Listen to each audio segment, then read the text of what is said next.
having a young daughter, and I just had where his wife left him, just left. She just didn't want to be a mother anymore. So he was taking care of his daughter and being a detective. So it wrote real well.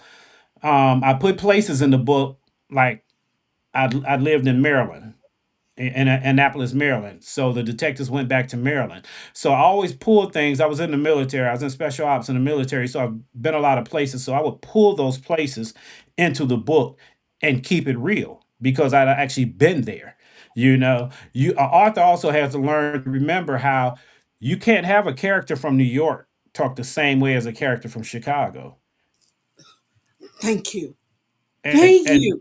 and a lot of people do that. You can't have a character from Memphis in California in LA talking like he's from LA. It just so I mean it happens like that, especially with urban fiction with a lot of people writing urban fiction. But if you really want it authentic, you'll write it. There's another thing in the corner series, Miss Joplin, who was like she was an older lady and she used to cook for a lot of the crew. Well, just some of the things I put in there, or restaurants in Chicago, people, it was so real. People would go to those restaurants. I had a lady from Buffalo, New York, order Garrett's popcorn because I had one of the guys in Slim's crew and a girl and his girlfriend. They were at Navy Pier, not Navy Pier, but they were at Garrett's popcorn, and they was getting Garrett popcorn. I just mentioned how how that was Oprah. He told her how that was Oprah Winfrey's favorite popcorn and this and that and all of that. And that lady went online, ordered some, and said her and her husband was ordering another batch that it was actually that good. And so I would incorporate a lot of things, restaurants and things of that nature.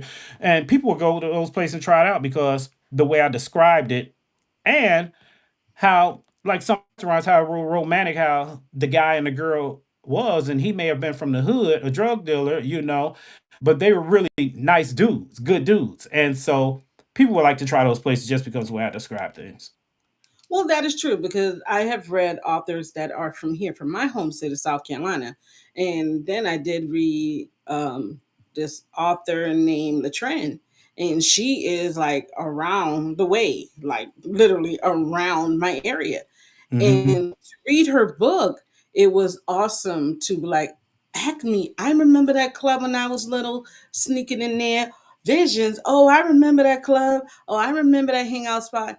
It made the book more relatable and actually made me like an extra in a scene of the book because I could Yeah. see the things that she was speaking about. So I do love that authors pay attention and sometimes even show homage to where they are or where they're from. I really do love that. That shows that you love your city, you know? I would like to know, what is the craziest thing that you have ever heard, read from one of your readers? Okay. Say that again. What is the craziest thing you've ever heard or read from one of your readers in relation to